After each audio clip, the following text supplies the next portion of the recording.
The name of this course is Instrumentation and Control Systems, and process controllers are very much a part of the last section of the name, Control Systems.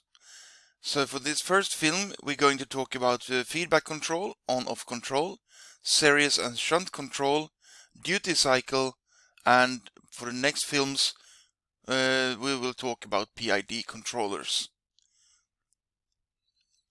Feedback control is can be modeled like this, where you have a desired input, a true output, and a measurement of the output fed back to, via feedback, to an arithmetic control box, where you do the input minus the measured value.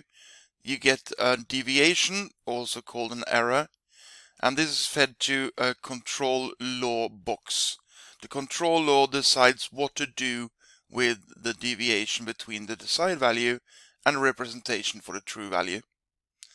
And then this goes into the correction element, and further on the correction element tries to control the process itself.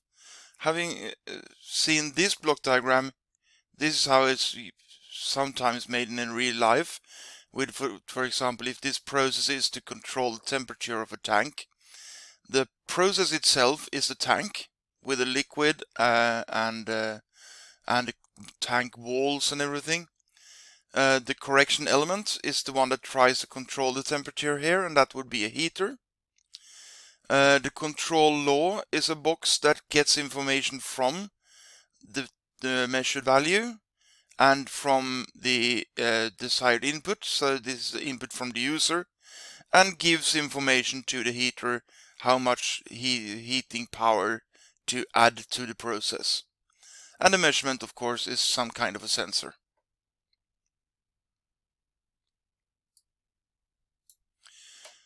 The control law here in the block diagram could be made in two different ways. One is on-off control and one is linear control.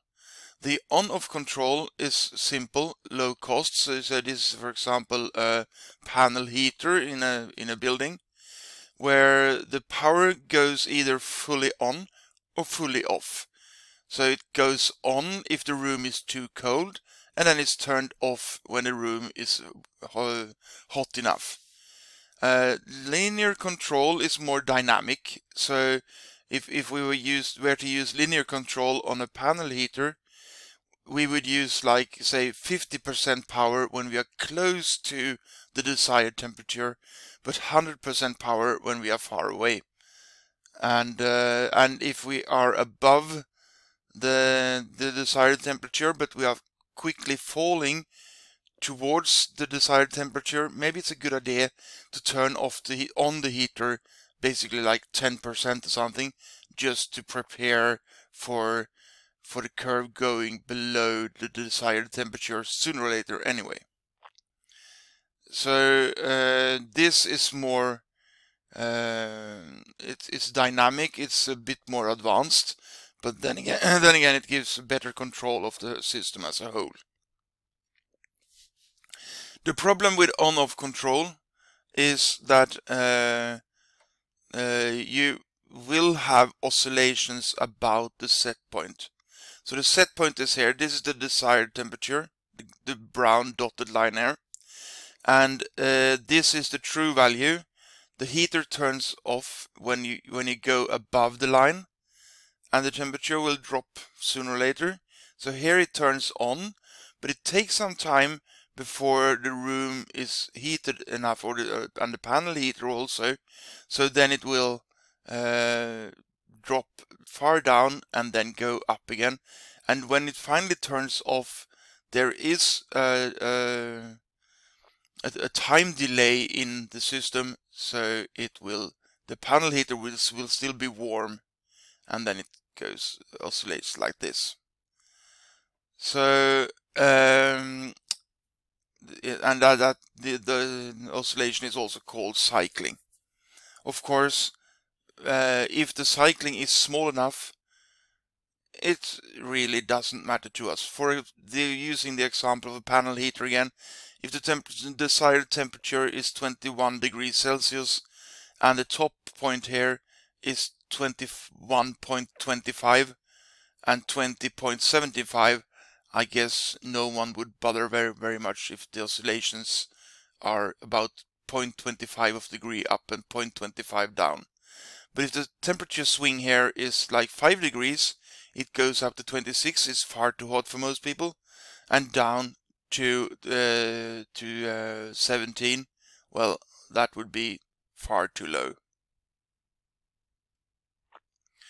In order to slow down those oscillations here, we often use something called hysteresis. So that means that we have looked at the topic of hysteresis earlier, and that is when the response when the temperature goes up is different than compared to when it goes down again. So if we have oscillations like this, if the oscillations are too quick, or even if we have some noise here about the set point, the heater would turn on off on off on off on off just as we cross the line here, if we have some noise here, and indeed we almost always have noise. So you can use hysteresis here, for example, by having a magnet holding the switch a bit, and when a switch comes back again, just before it touches it, the magnet will clamp it on. So that will make sure that the heater, in this example here, turns off at a higher value than the set value, and then when it drops, if there is some noise, nothing happens until there, then it will turn on again.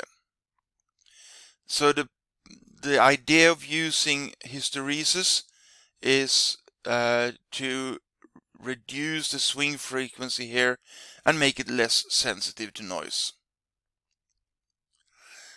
For the dynamic control, or the linear control here, we can use we have to restrict the power.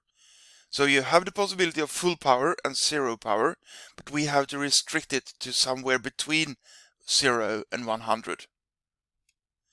And you can do that by something called a shunt regulator or a series regulator. The shunt regulator, if you have the available power here, some power goes to the load and some is going to waste. And by doing that, you regulate how much power that goes to the load. Of course, for electrical systems, it's the wasted power is something that we just have to spend money on but never get to use.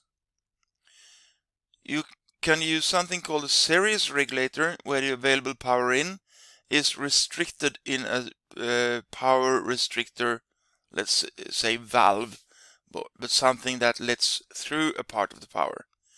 For a hydraulic power plant, for example, here, hydraulic power plant, you can say it's like here.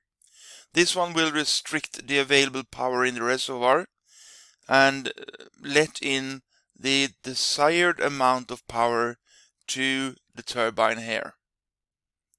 So you have all the available power, but it's restricted. The problem with electrical systems is that this one will absorb a lot of power, which means that it will get very, very hot. You can also use something called a duty cycle regulator. This where the available power is chopped. So you chop it up, so you turn it fully on or fully off, fully on, fully off. So the green bars here are meant to illustrate fully on, and the white bars fully off. So if I were to make these green bars wider compared to the white ones, I will get more power, and if the white ones are wider, I get less power.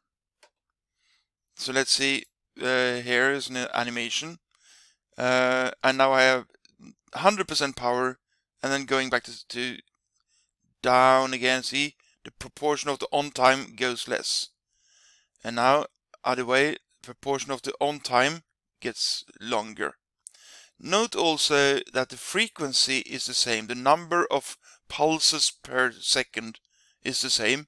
It's just the relation of the on time versus the off time that varies.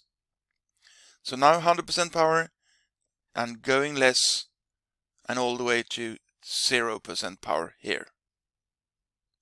So that's the duty cycle. And the good thing about duty cycle is that there is no power loss in the chopper here, because you either have full voltage across it when it stops the power. All the voltage is here, but there is no current, so then you have no power. Or the current goes through, so you have current, but there is no voltage loss because it's only like a switch that is closed, and there is no voltage drop across the switch, so then you have zero power as well.